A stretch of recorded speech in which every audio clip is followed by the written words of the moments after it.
নজরুলের ভাষায় নজরুল সেদিনে কবিতা লিখেছিলেন যারা দেশকে পরাধীন করে রেখেছিলেন তাদের বিরুদ্ধে।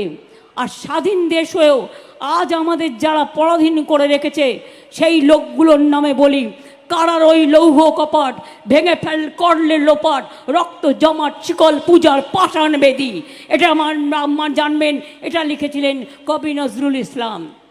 কবি নজরুল ইসলাম লিখেছিলেন, শিকল পড়া ছল মোদের এই শিকল পড়া ছল, এই শিকল পরে এই শিকল তোদের করবো রে বিকল। বিজেপি শিকল বিকল আমরা করবই। মাথায় রাখবেন, কবি লিখেছিলেন শাওন রাতে যদি, মনে আছে সেই গান? মনে আছে সেই গানের কলি? নয়ন ভরা জল গো তোমার আঁচল ভরা ফুল। মনে আছে? আমার যাবার সময় হলো দাও বিদায়, অথবা অঞ্জলি লহমোর সঙ্গীতে। আমি মা মাটি মানুষকে অঞ্জলি লহমোর সঙ্গীতে বলবো।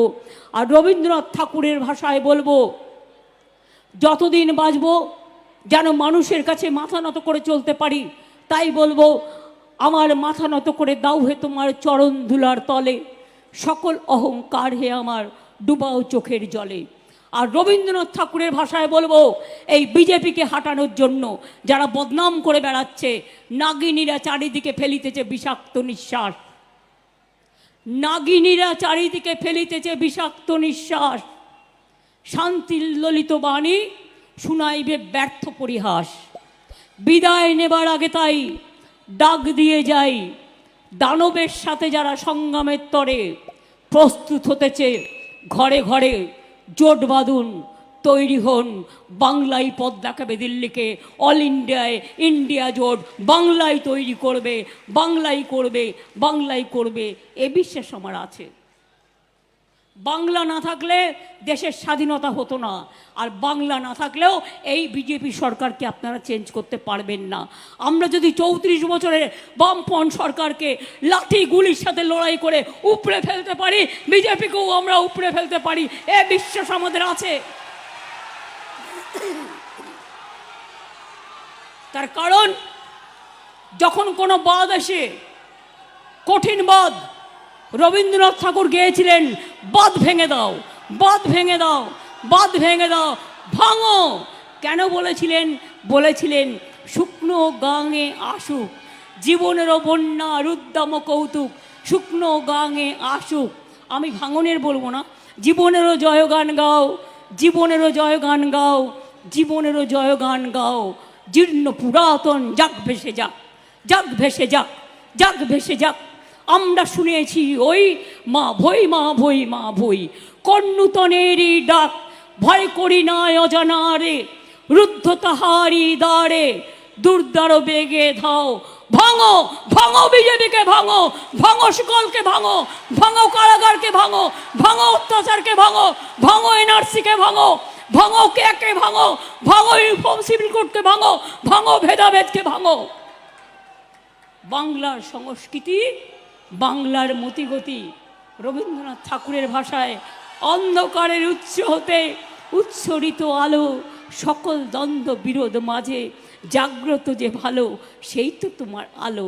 তাই তো আসুন আমরা জ্বালি আলো, সভ্যতার এই পীঠস্থানে আমরা বাঁচাবো আলো, সভ্যতার এই পীঠস্থানে আমরা জ্বালাবো আলো।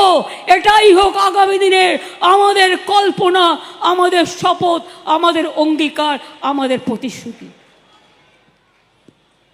আমি খুব ক্ষুদ্র মানুষ, আমি গ্যারেন্টির বানান জানি না, আমি গ্যারেন্টির নামও বলতে পারবো না, গ্যারেন্টির বাংলাও বলতে পারবো না। খুব সামান্য স্কুলে পড়াশোনা করেছি তো, তাই বলি। মোদিবাবুরা বলছেন, প্রতিদিন সংবাদ মাধ্যমে দেখেছেন আমাদের নামে কি সব বিজ্ঞাপন দিয়েছে। তারপর আমি কোর্টে কেস করেছি, কোর্ট থেকে বলেছি এটা অন্যায়, এটা করা যাবে না। আমি ডিফামেশন করব, ছাড়বো না কিন্তু আমি ওদের। অনেক আমাদের নামে বিরোধিতা করেছে, ভদ্রতা করে কথা বলো, আমার কোনো আপত্তি নেই। কথার মধ্যেও মনে রাখবেন, কথা বলাটা একটা সৌন্দর্যতা। কথার মধ্যে, ভাষার মধ্যে যে সুর আছে, যে ছন্দ আছে, যে তান আছে, তার মধ্যে যে প্রাণ আছে, অন্য জায়গায় সেটা নেই। সেই জন্য তো কবি গাইতে পেরেছিলেন, আমারও পরানো যাহা চায় তুমি তাই তুমি তাই। কখনো বা গেয়েছিলেন, গামছাড়া ওই রাঙা মাটির পথ আমার মন ভুলায় রে। কখনো বলেছিলেন, মনে কি দ্বিধা রেখে গেলে চলে গেলে চলে গেলে। কখনো লিখেছিলেন, পুরানো সেদিনের কথা ভুলব কি রে হায়। আর আজকে বিজেপির এই সরকার দেখলে, আদের এই ডার্টি গেম দেখলে মনে হয়, আর চক্রান্তের প্ল্যানিং দেখলে মনে হয়, তুমি কি কেবলই ছবি, শুধু পটে লেখা। ওই যে সুদূর নিঘারিকা, যারা করে আছে ভিড়, আকাশেরও নীড়, ওই যারা দিনরাত্রি আলো হাতে চলিয়াছে আধারেরও যাত্রী, তুমি কি তাদের মতো সত্য নয় নও। হায় ছবি, হায় ছবি, হায় ছবি। আজ কবিকে বলি, আজ যদি কবি বেঁচে থাকতেন, সবচেয়ে আগে কলম ধরে বলতেন, যাও যাও যাও, অনেক হয়েছে, আর নয় আর নয়। আমি বলছিলাম না আমি গ্যারেন্টি বুঝি না, সত্যিই বুঝি না। আমি আপনাদের জিজ্ঞেস করছি, আমি ভুল হলে আমাকে ধরিয়ে দেবেন, এ অধিকার আপনাদের আছে। 15 লক্ষ টাকা করে সবার ব্যাংকের অ্যাকাউন্টে দেওয়া হবে, এ কথা কি মোদিবাবু বলেননি? বলেছেন কি বলেননি? কথা কি রেখেছেন? তাহলে মানে যদি কেউ গ্যারেন্টি দিয়ে কথা না রাখে, তাকে কি বলা হয়? 420। এই ভাষাটা আমি বুঝি, মানুষের ভাষা। 2 কোটি লোকের চাকরি দেবে, আর আজকে আইআইটিতে পড়া বিখ্যাত বিখ্যাত ছেলেমেয়েরা, তারা পর্যন্ত চাকরি পাচ্ছে না। আর কেউ চাকরি পেলে বিজেপি কোর্টকে দিয়ে, নিজেদের কাউকে কাউকে দিয়ে কেড়ে নিচ্ছে। লজ্জা থাকা উচিত। মানুষ খেকো বাঘ দেখেছেন, চাকরি খেকো বাঘ দেখেছেন? বলছে সবার বাড়িতে নাকি বিনা পয়সায় বিদ্যুৎ দিচ্ছে, দিচ্ছে নাকি? পাচ্ছেন বুঝি? তাহলে ওটা কি হলো? গ্যারেন্টি আর 420? সবার বাড়িতে বিনা পয়সায় গ্যাস দিচ্ছে, এটা কি গ্যারেন্টি আর 420? গ্যাস দিচ্ছে বিনা পয়সায়, মানে গ্যাসের থেকেও গ্যাস বেলুনের ভারী বেশি।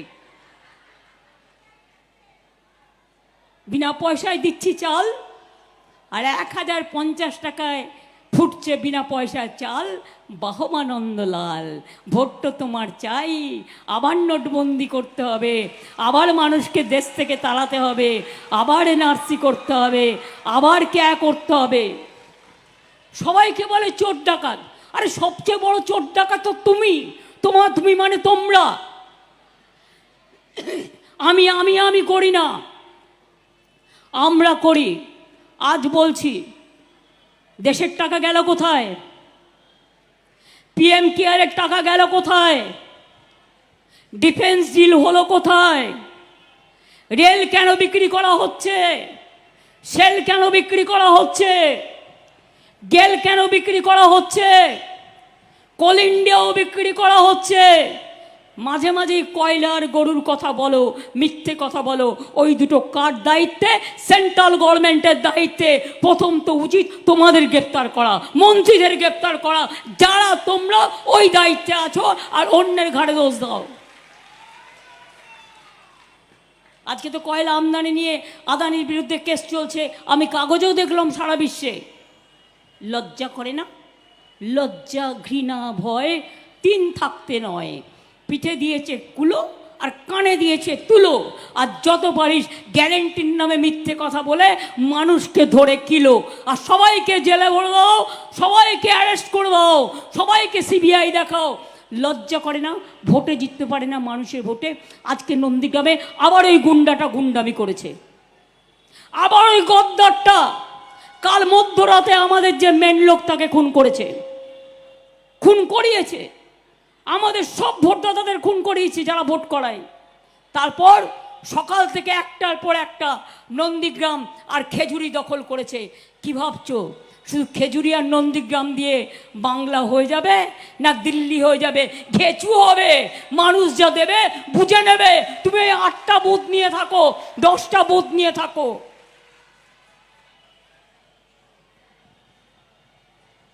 সন্দেশখালি নিয়ে আপনারা দেখলেন কি মিথ্যে কথা বলে চক্রান্ত করলো। আর সারা বাংলার মাথা হেট করে দিল সারা বিশ্বের সামনে। টিভিগুলোকে বলুন একটা নিউজ আমাদের দেখাবে না। এই যে ছাপ্পার পর ছাপ্পা দিচ্ছে আজকে, ওরা দেখেছে? দেখাবে না। বিজেপি রাগ করবে না? বাবা, তাহলে তো গেল, ওরা দেখাবে না। আর আমাদের যদি একটা ইঁদুরও দৌড়ায় তাহলে 50 বার করে একই নিউজ সকাল থেকে রাত পর্যন্ত দেখিয়ে চলবে। তাও এসবে আমরা ভয় টয় পাই না, আমরা লড়াই করি।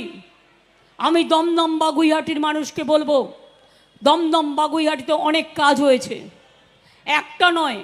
এমনকি শুনলে আপনারা খুশি হবেন, যেসব বন্ধ করে দিয়েছে যে রুইয়া, সে তো তার নিজের বাড়ি দিল্লিতে বিজেপির এক নেতাকে থাকতে দিয়েছে। আমরা অ্যাসেম্বলিতে বিল পাস করলাম যেসব আর ডানলপ খুলবো বলে, আজ পর্যন্ত সেন্ট্রাল গভর্নমেন্ট পারমিশন দিল না। আর সেই ওয়ার্কারগুলো না খেতে পেয়ে মারা যেত। আমরা আজও 10,000 টাকা করে তাদের মান্থলি দিই এবং 425 টাকা করে আমরা তাদের ইএসআই স্কিমে দিই। তার কারণ তাদের পরিবারগুলো না হলে বাঁচত না। কি ছিল আগে বাগুইহাটি, আজ কি হয়েছে? আমি নিশ্চয়ই সবাইকে ধন্যবাদ জানাবো। ফ্লাইওভার থেকে শুরু করে, দুপাশে সৌন্দর্য থেকে শুরু করে, খাল সংস্কার থেকে শুরু করে অনেক কাজ আমরা করে দিয়েছি, আগামী দিনেও করব। রাজারহাট কী ছিল আর আজ কি হয়েছে? যখন আমি আগে ইকো ট্যুরিজম পার্কটার পাশ দিয়ে যেতাম না, আমি ভাবতাম কবে দখল করে নেবে। তখন আমি বালুকে ফোন করতাম আর বলতাম, শিগগিরই দেখো ওখানে টিন লাগিয়েছে, তার মানে ওটা প্রমোটিং হবে। 1 বছর আটকে ছিলাম। তারপরে একদিন গেলাম, চিফ মিনিস্টার হবার পরে গিয়ে বললাম এইখানে এই প্ল্যানিং হবে। এবার আপনারা বলুন তো, সারা পৃথিবীতে যদি দেখান 1 নম্বরে কোনো একটা ইকো ট্যুরিজম পার্ক, তাহলে মনে রাখবেন এটা আপনাদের রাজারহাটে নিউ টাউনে আছে, আপনাদের গর্ব করার মতো। বইমেলা থেকে শুরু করে, ওয়াক্স মিউজিয়াম থেকে শুরু করে, কি নেই, সব কিছু আছে। বিশ্ব বাংলা কনভেনশন সেন্টার থেকে শুরু করে, ওদিকে আমরা একটা 20 লক্ষ গাড়ির এক্সিবিশনের মা ব্রিজের তলায় করে দিয়েছি। আগে আমি দমদম থেকে আসতাম, বাড়ি থেকে দমদম এয়ারপোর্টে আমার 1.5 ঘন্টা লাগতো। এখন 3টে রাস্তা, সবই ফ্লাইওভারের মধ্যে দিয়ে আমি আধ ঘন্টায় চলে আসি। মানুষের জীবনটা মনে রাখবেন, মানুষের জীবনটা যত তাড়াতাড়ি গতি ভালো হবে, মানুষের জীবনের গতিও তত ভালো হবে, তত ভালো হবে, তত ছন্দ ভালো হবে। তাই আজকের এই পবিত্র দিনে আপনাদের এখানে আসতে পেরে আমি খুশি তো বটেই, এবং নির্বাচন, আমি বিশেষ করে গান দুটো শুনে আমার মনটাও ভরে গেছে।